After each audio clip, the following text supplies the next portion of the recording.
Meilleure vie à tous ceux qui nous regardent partout en République démocratique du Congo. Vous êtes dans le monde entier. Nous sommes en direct d'Amen Télévision, c'est bien.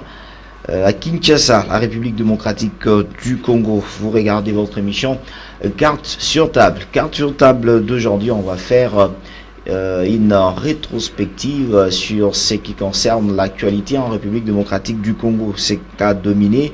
Et on va parler gouvernement Sama Lukonde.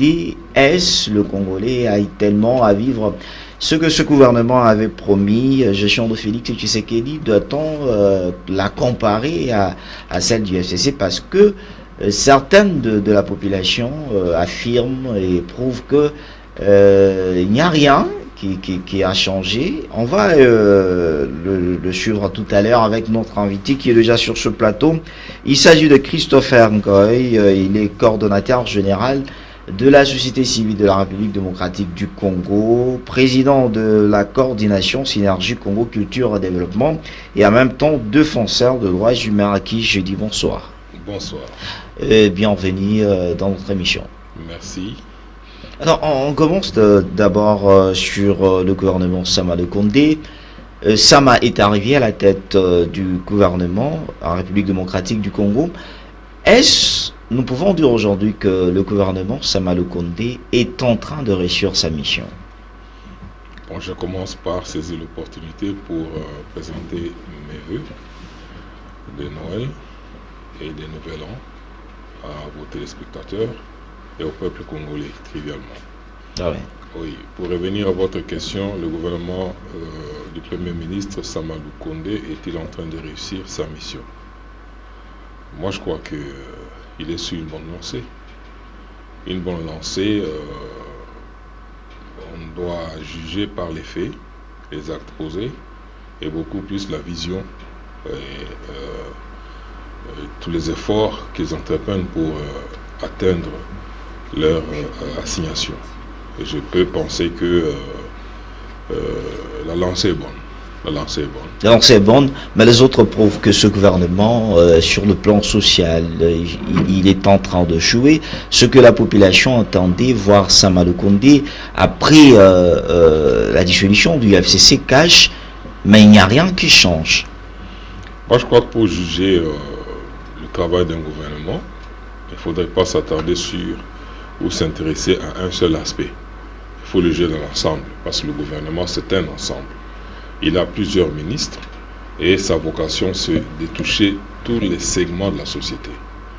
Et une société qui n'est pas inerte, qui a des sollicitations, qui est en proie à d'énormes difficultés, et le gouvernement doit maintenir le cap. Ça, c'est d'abord le 1. De 2, il faudrait considérer que quand ils sont arrivés au pouvoir ou en fonction, il y avait une situation qu'on considérait chaotique, parce que sur le plan politique global, il y avait deux camps que nous avions dénoncés par le passé, sous-tendu par une coalition FCC-CACH qui avait montré ses limites, et nous, société civile, nous étions mis debout ensemble avec la population pour demander la dissolution, donc la fin de cette coalition.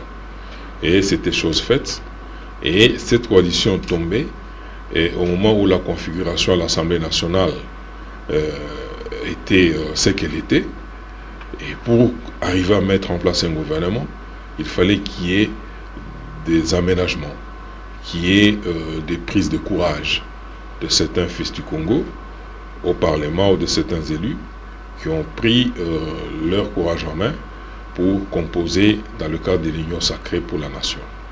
Alors, ce gouvernement a été facilité, et dans sa composition, il a fallu que toutes ces forces, selon la configuration au Parlement, puissent se retrouver. Et c'est un gouvernement de coalition. Et il a toujours été très difficile de gérer un gouvernement de coalition. Encore que le Congo est un cas atypique, où vous trouvez des gens qui sont au gouvernement, mais qui se réclament également de l'opposition. Et vous avez des actions que vous posez, et vous avez les indices où vous avez des éléments de contre-performance qui sont au sein même du gouvernement. Le Congo étant un cas atypique, voulais-je dire, vous trouvez que ce que d'aucuns disent, peut-être n'est pas ce qu'ils pensent, et encore moins ce qu'ils font. Et c'est dans cette ambiance-là, et il faudrait faire avec. Et au-delà de tout ça, nous pensons que c'est une opportunité. Pourquoi dis-je que c'est une opportunité? Parce qu'il y a un enjeu. L'enjeu, c'est de sortir le pays de là où il était embourbé, de là où il était bloqué politiquement, l'état où il était bloqué sur le plan sécuritaire, l'état où là où il était bloqué socialement. Et en stratégie, la stratégie dispose qu'un enjeu, c'est une problématique identifiée comme étant porteuse d'un potentiel de changement, positif ou négatif. Et s'il est positif, à ce moment-là, c'est une opportunité. S'il est négatif, c'est une menace. Aujourd'hui, si nous jugeons dans l'ensemble, nous devons considérer que le gouvernement, tel qu'il a été constitué, après toutes les péripéties que j'ai arborées, c'est une opportunité. Pour nous, peuple congolais, c'est une opportunité. Nous ne pouvons pas considérer que c'est une menace. Et en tant qu'opportunité, nous devons tenir compte de ça dans tout ce que nous allons articuler comme processus, dans tout ce que nous allons articuler comme élément de la stratégie globale. Et nous pensons que ce gouvernement est en train d'évoluer. Il y a l'insécurité à l'Est et il y a eu beaucoup d'actions qui ont été menées, beaucoup de fluctuations sur le plan politique. Il y a des députés qui s'étaient de cette contrée-là, qui ont fait couler beaucoup de salive et d'encre. Et le président de la République n'est pas resté, parce que c'est lui le numéro 1 du gouvernement. Il n'est pas resté indifférent. Il a pris toutes les dispositions. Et aujourd'hui, nous voyons qu'il y a des choses qui sont en train de se faire sur place. Non, il y a des choses qui sont en train de se faire sur place.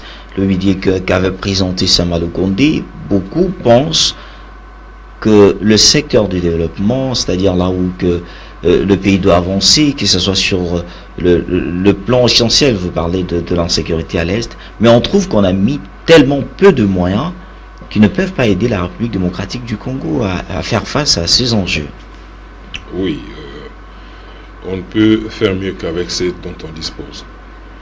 Et déjà, dès que la volonté est affichée, et en stratégie, il y a plusieurs cas de figure. Il y a la complémentarité. On peut faire appel à d'autres forces concourant au même objectif pour se lier et puis atteindre l'objectif. C'est ce qui fait qu'aujourd'hui, là où on ne pouvait pas, on a fait appel à l'armée ougandaise.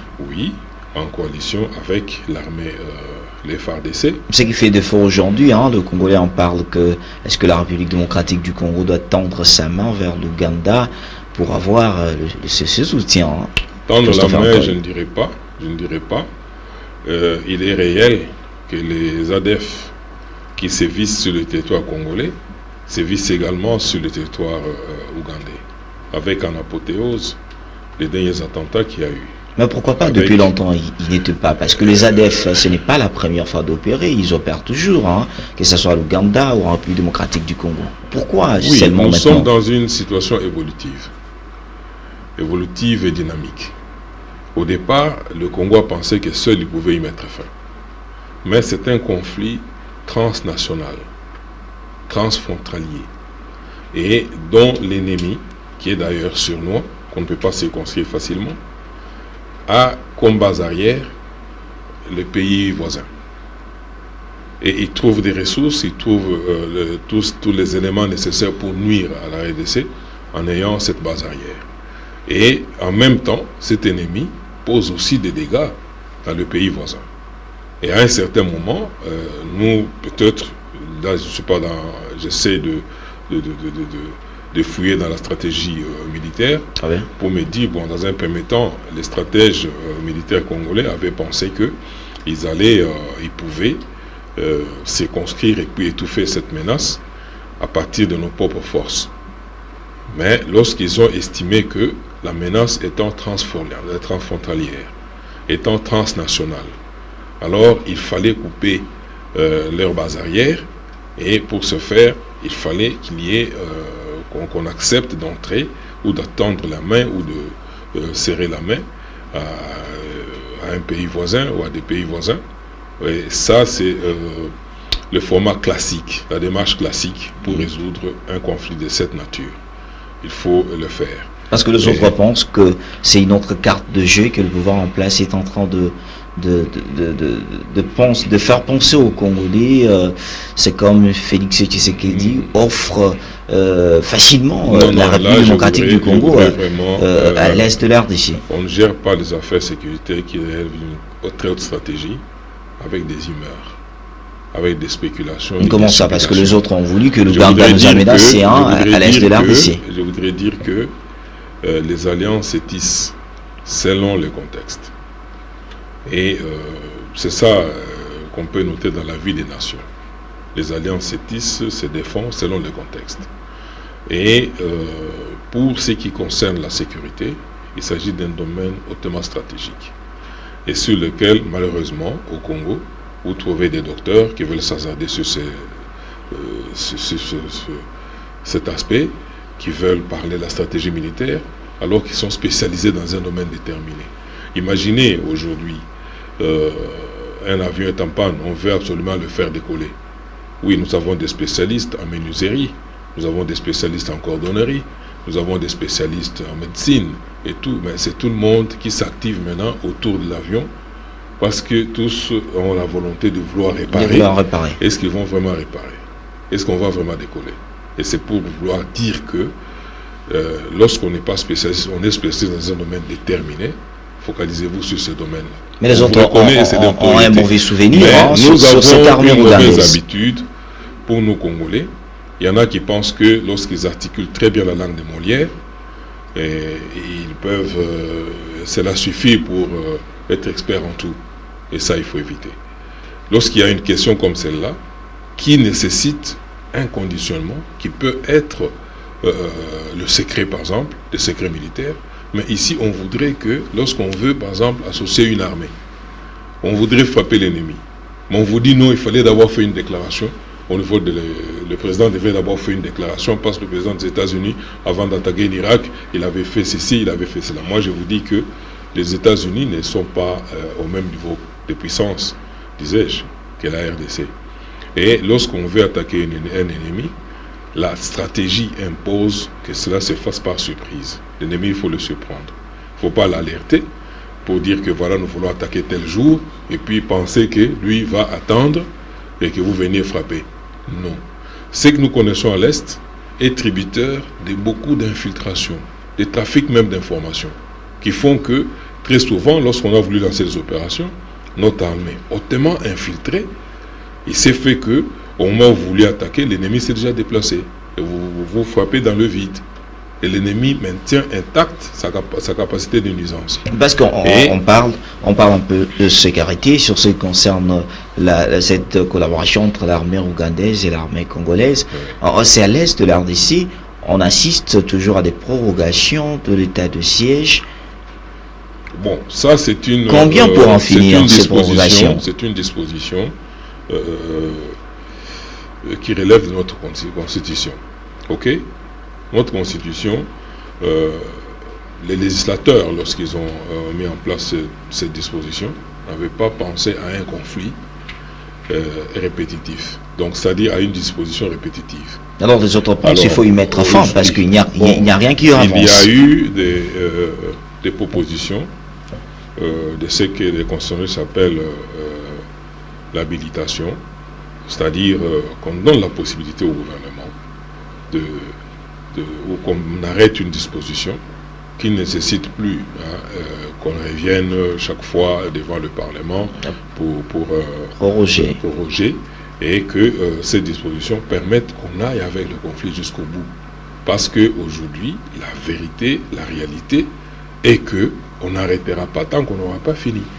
Mais comment ça? Parce que les autres, on a vu certains de ressortissants de cette province qui déclare qu'on doit mettre fin à l'état de siège parce qu'il y a tellement trop de bavures qui se passent dans cette partie de l'Est de la RDC au moment où l'état de siège est venu. Vous êtes tombé dans l'océan, vous devez survivre. Et vous avez un bouée de sauvetage sur lequel vous devez souffler à tout moment pour vous maintenir au-dessus de l'eau.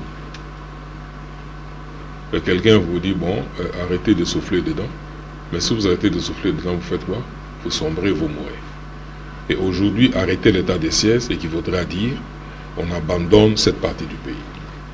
On revient à la case de départ. C'est-à-dire, on avoue notre échec. On dit aux ennemis que, bon, prenez.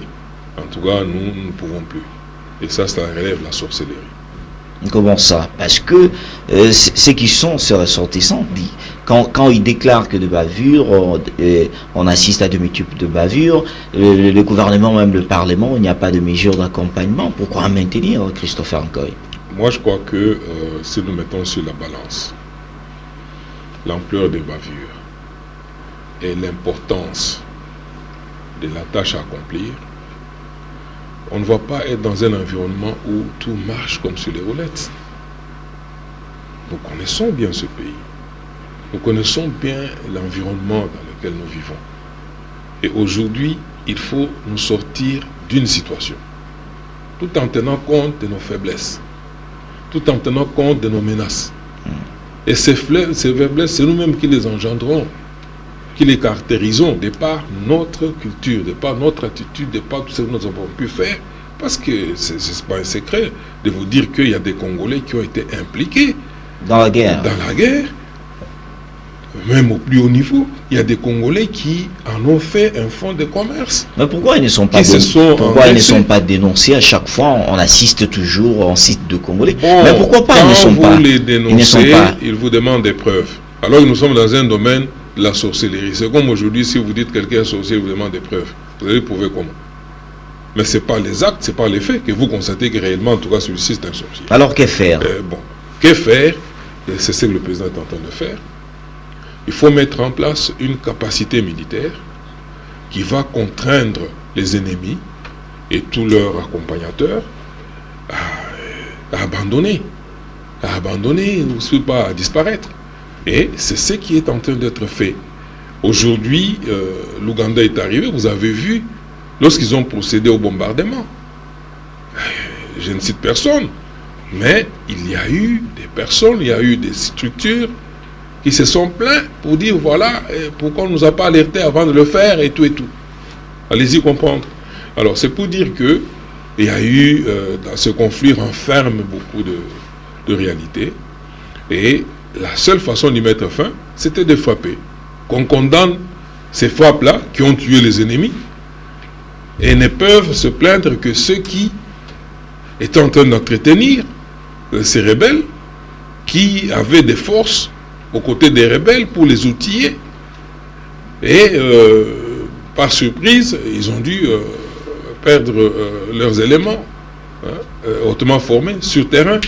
Et ça, nous l'avons tous constaté, mais ils ne peuvent pas dire tout haut, ne peuvent pas crier. C'est comme on dit en Lingala, Libanga Babouagina Molili. Vous entendez seulement quelqu'un dire ça, mais il ne peut pas crier tout haut. C'est-à-dire, Oyagangi, c'est qui est essuyé. Alors nous avons constaté qu'il y a des gens qui se sont plaints d'un pays qui se défend. Il fait appel à une armée amie qui vient et puis ils entreprennent. Ils bombardent.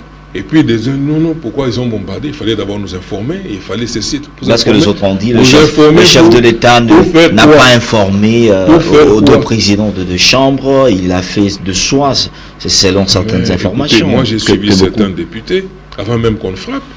Ils ont été voir le président de la République. Mais les autres, les autres n'approuvent pas. Ils disent qu'on n'a pas eu une information de ce genre. Non, ceux qui étaient intéressés ou qui étaient dans le principe actif des actions militaires qui devaient se mener étaient suffisamment informés.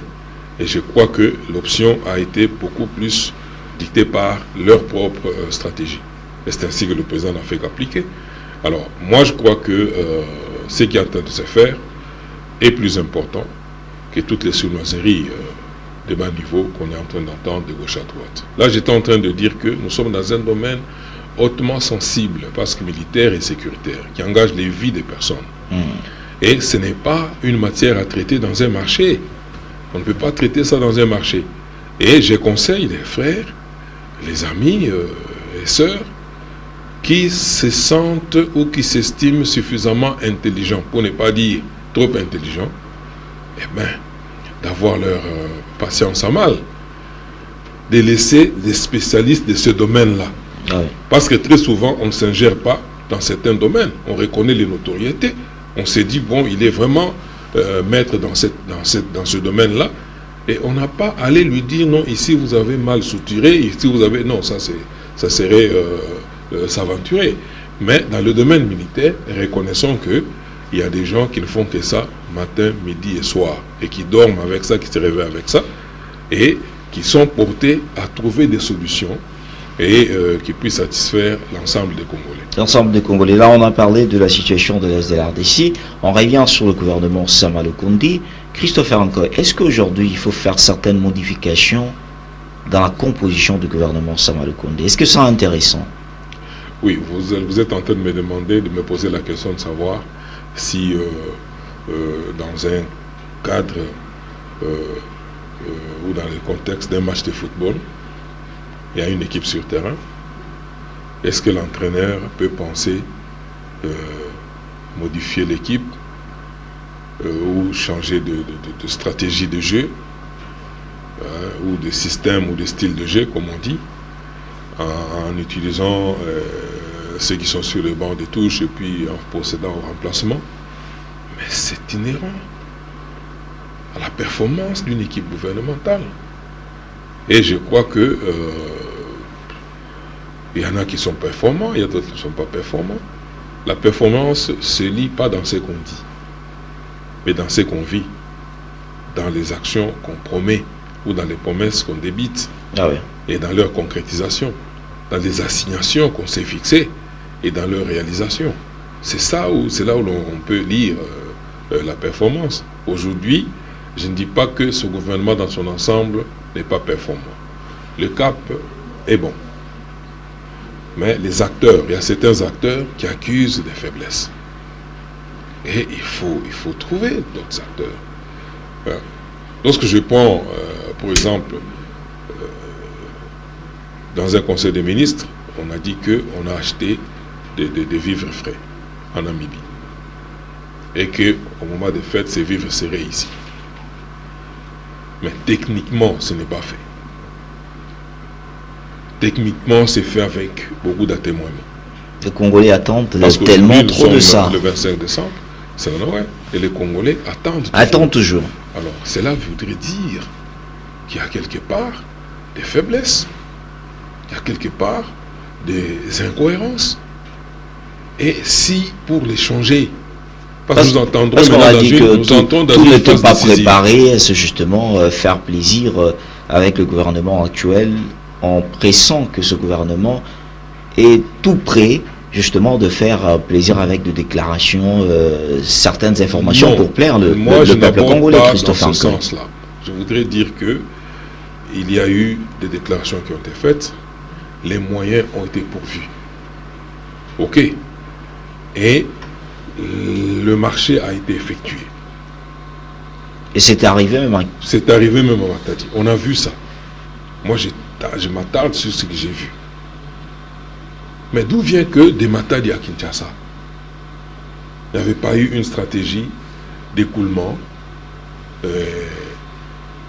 bien cohérente où se pose le problème, mais sinon le constat est que tandis que le gouvernement n'a pas de camion pour récupérer ce surge et le faire venir à Kinshasa. C'est ça là où pose problème.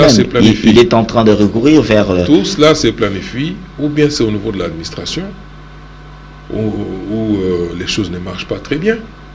Et le Premier ministre a la latitude de faire que les choses marchent comme sur les roulettes. Un gouvernement, c'est l'instance de l'excellence. C'est-à-dire, on n'y va pas avec des hésitations, avec des incongruitudes. C'est l'instance même de l'excellence. C'est pourquoi on nous appelle excellence. Ah oui. Oui, c'est pourquoi on nous appelle excellence. Là, je suis formel. Et je crois que le gouvernement a de bonnes intentions. Et il met les moyens qu'il faut. Mais au niveau de l'exécution, est-ce qu'il ne s'agit pas de sabotage? Il faut aussi se poser cette question. Alors, qui sabote? Le ministre tutelle? Et là, je reviens dans la configuration actuelle de l'Union sacrée. Je vous ai dit qu'on a des gens, parce que lorsqu'on parle de l'opposition, excusez-moi de vous le dire clairement, ah oui, allons-y. Il règne une confusion dans la tête des politiciens congolais. On s'oppose à quoi? Lorsqu'on se dit opposant, on s'oppose à la gouvernance. On s'oppose à la gestion. On estime qu'on a des éléments où on a une approche autre que celle qui est proposée. On a une approche avec des pratiques autres que ce qui est posé et qu'on peut s'opposer. Mais ici, nous trouvons des gens en même temps qu'il a des ministres au gouvernement. Il chante à tout bout de champ qu'il est opposant, il est dans l'opposition. Il critique, il s'en prend même au gouvernement. Alors là, il y a un problème. Je vous ai dit qu'il y a des gens qui disent des choses, mais qui font le contraire. Dans l'union sacrée, ceux qui sont dans l'union sacrée. Il peut y en avoir aussi, même au sein de l'union sacrée. Ce n'est pas exclu. Je vous ai dit que le Congo est un cas atypique. Il y a des gens qui peuvent venir, vous êtes en train de pousser un véhicule, ils disent, bon, nous venons vous aider à pousser. Mais lorsque vous vous regardez devant, et ils freinent. Vous vous rendez compte seulement que le véhicule n'avance que par votre propre force. Les autres, quand vous regardez, ils tiennent. Ils donnent l'impression d'avancer avec vous. De vous accompagner. Et c'est là où il faudrait que le président de la République puisse ouvrir l'œil et le bon. Parce qu'il y a des atermoiements. Heureusement qu'il est en train d'échanger maintenant, même dans ce qui concerne les services de renseignement. Il est en train de procéder au changement. Bon, il ne pouvait pas le faire brutalement. Il est en train de le faire. Il prend tout son temps. C'est ça son tempérament. Et je crois que, en fin de compte, on aboutira à mettre les hommes qu'il faut à la place qu'il faudrait. Les hommes qu'il faut à la place qu'il faudrait, parce que vous avez parlé du chef de l'État. Une question directe, Christopher encore. Est-ce que le chef de l'État est mal entouré? Félix Antoine Tshisekedi. Moi, je n'aimerais pas répondre à cette question, parce que lui-même, il le dit de manière voilée. Et on constate également que les différentes mesures qu'il prend souffrent d'exécution. Alors que la parole d'un chef, lorsqu'elle sort de sa bouche, ça devient un ordre et qu'il s'exécute de tous. Tous ceux qui sont avec lui, tous ceux qui l'accompagnent, il l'exécute sans hésiter. Et le chef doit ou devrait être respecté. Il ne lui appartient pas que vous attendez par respecter le chef? C'est-à-dire, c'est une institution. C'est la première institution du pays. Et qui est censée, ou qui a pour mission, de veiller au plus haut point, au plus haut niveau du bon fonctionnement du pays.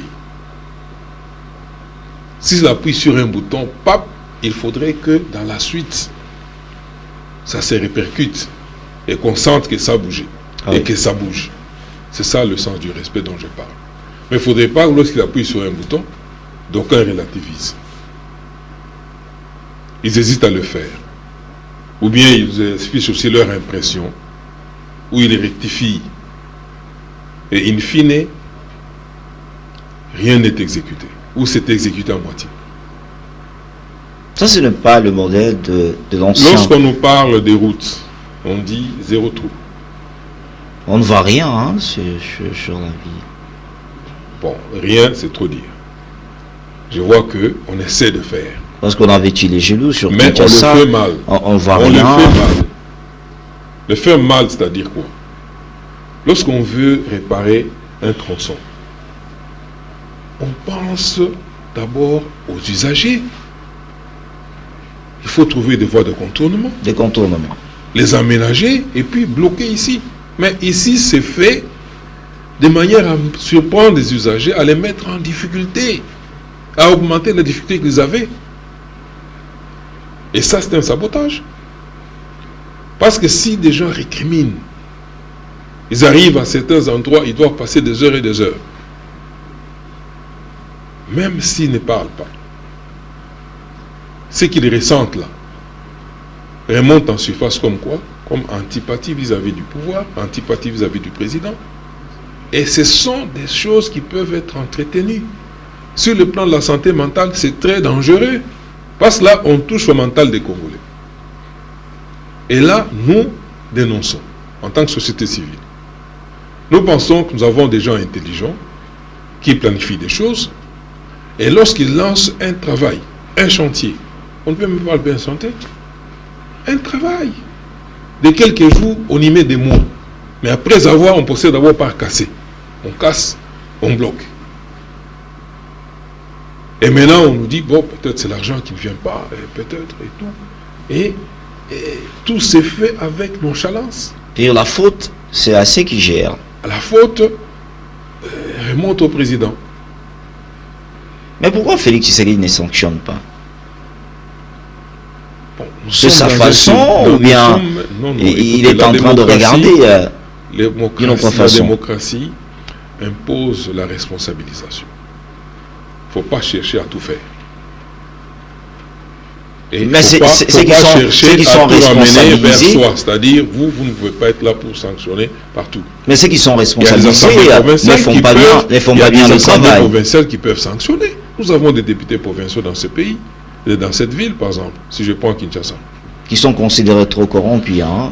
Oui, mais qui peuvent agir. Et s'ils n'agissent pas, c'est nous, population. Les élections sont en cours d'être organisées, 2023. Ils doivent être sanctionnés. On doit les leur dire. Parce qu'on les voit se pavaner à certains endroits pour faire poser des petits actes corrupteurs tout simplement, ou des conditionnements mentaux. Et ça, la population doit dénoncer. On vous attend là-bas pour prendre des dispositions qui peuvent concourir au bien-être de nous tous. Mais vous venez avec un petit don, vous donnez un petit groupe d'individus, vous avez résolu quoi? Et puis le pays, les problèmes ne se résolvent pas par des dons d'individus. Nous avons l'État qui a pour mission principale de veiller, pendant que nous sommes de veiller à notre bien-être, à notre bonheur. Et l'État fonctionne avec des institutions. Qui animent les institutions? Nos élus.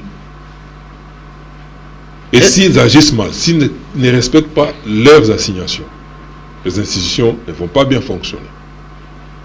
Et si les institutions ne fonctionnent pas, même l'État ne va pas bien fonctionner. L'État empathie, oui.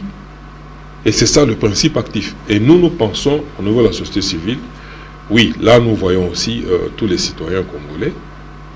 Oui, vous êtes souverain primaire.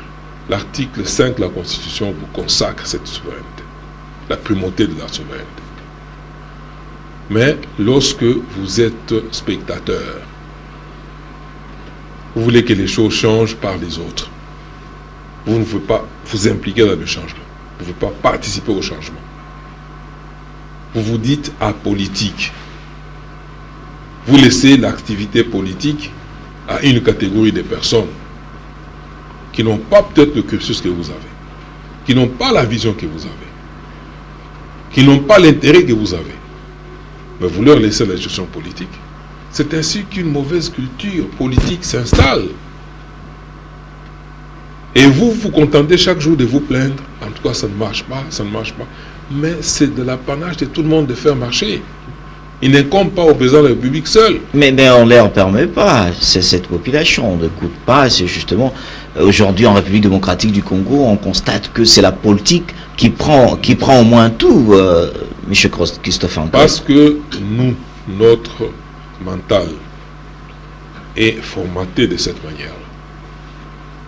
Nous Pas considérons par de politiques qui ont au moins aidé la par la population de société comprendre ça. civile. Permettez-moi de vous dire que c'est pas la société civile. Parce que la société civile, c'est elle qui gère le souverain primaire. C'est elle qui gère le citoyen. Ça, vous vous accusez vous-même. Oui, je dois le dire, parce qu'il y a des amis qui chantent dans tous les médias.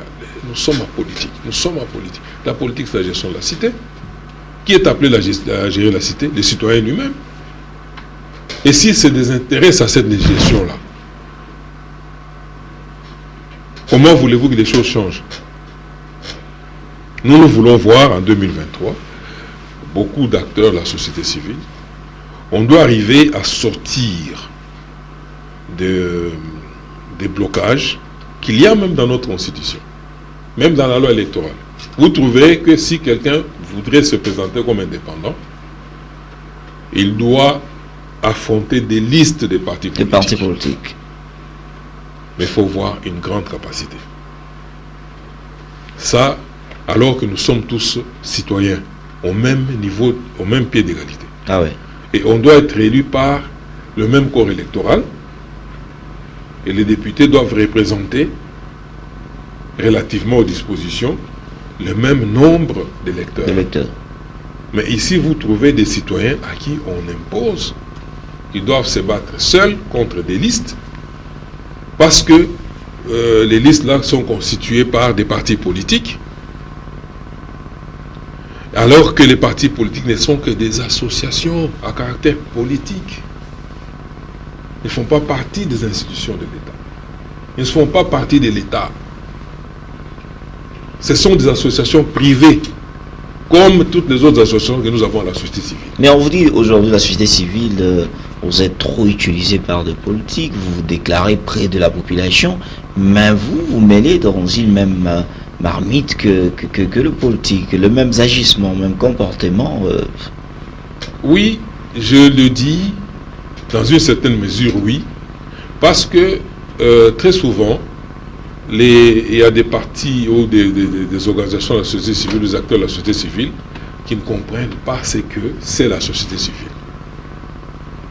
Ils considèrent que les politiciens ont préséance, alors que c'est eux qui gèrent le souverain primaire, qui le conditionne.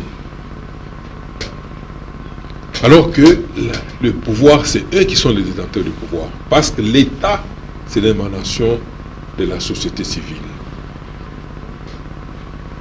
C'est une personne morale créée par notre volonté commune à vivre ensemble, à partager le même territoire, les mêmes frontières, les mêmes législatures. L'État, c'est l'émanation du peuple. Et lorsque vous considérez, vous n'arrivez pas à considérer ces choses-là en tant que telles, donc vous ne savez pas la place du peuple, vous n'avez pas la place de la société civile. Et c'est comme qui dirait, vous ignorez la place de la maman, alors que c'est elle qui met au monde le bébé, qui conditionne le bébé jusqu'à la responsabilité de la société.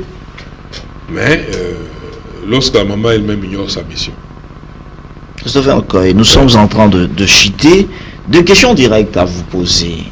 Est-ce que le régime actuel est égal à l'ancien régime? Non. Pourquoi non? Parce que la population ne voit rien qui change. Je vous ai dit, le changement dépend de prisme de vue. Nous sommes dans une démarche qui relève la temporalité. La temporalité qui est la relation que le passé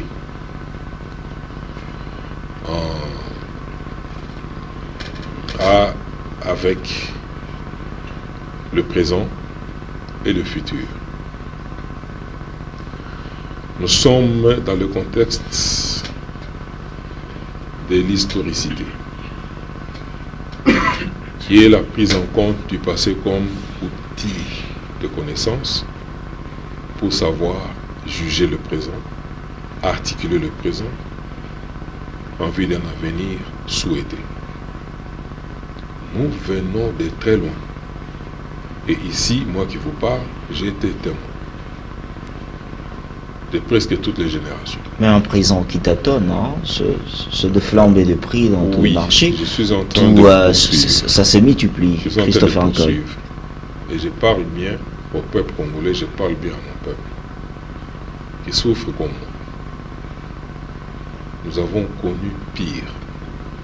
Pire.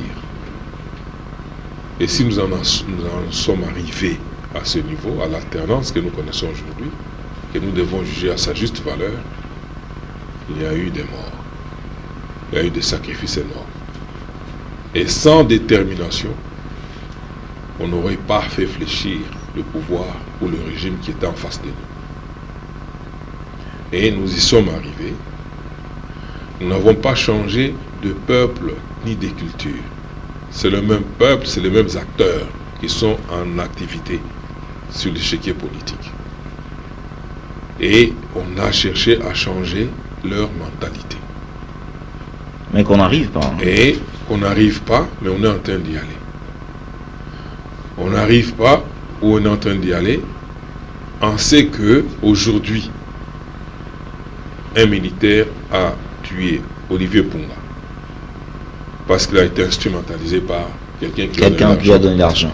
Il a tué et cette nuit, il a été condamné à perpétuité.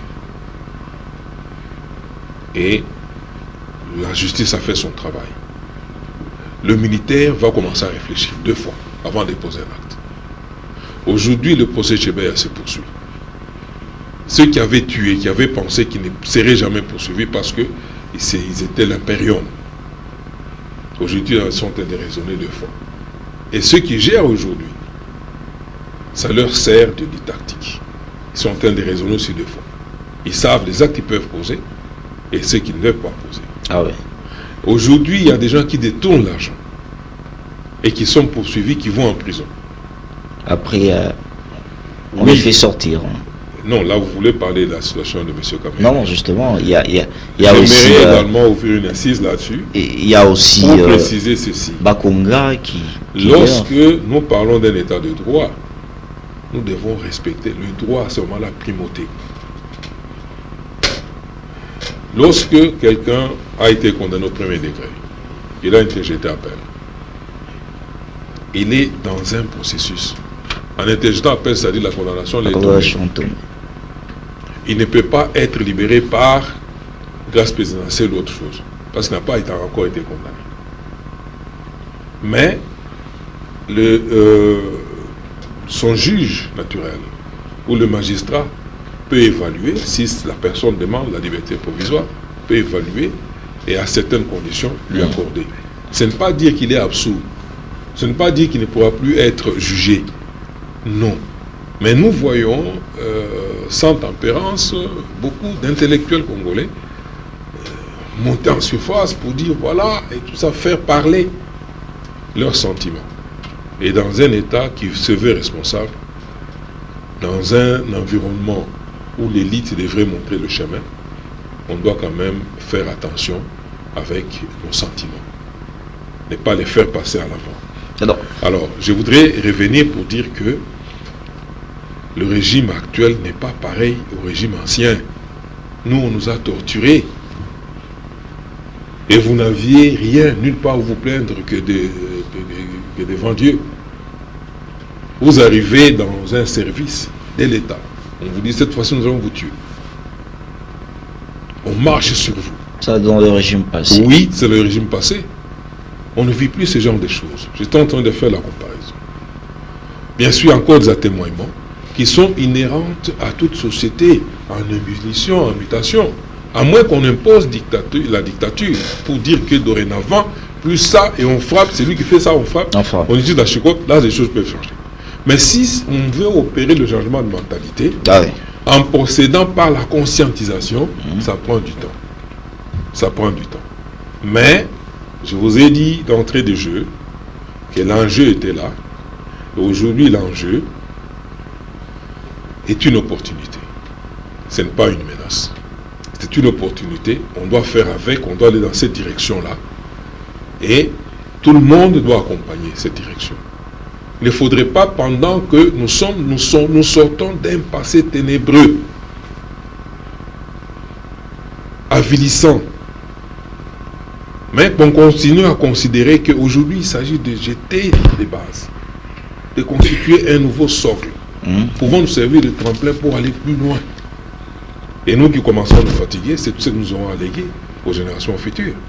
Mais nous continuons à nous comporter comme si nous étions dans la même ambiance, que j'y mette, et ainsi de suite, et tout. Non, ça c'est irresponsable. Alors Christopher, quand on vous regarde partout, fin d'année 2021, est-ce une question avant d'en finir, est-ce le Congolais doit espérer quelque chose en 2022 après ce long discours du chef de l'État sur l'état de la nation? Le discours du chef de l'État sur l'état de la nation a été plus que explicite.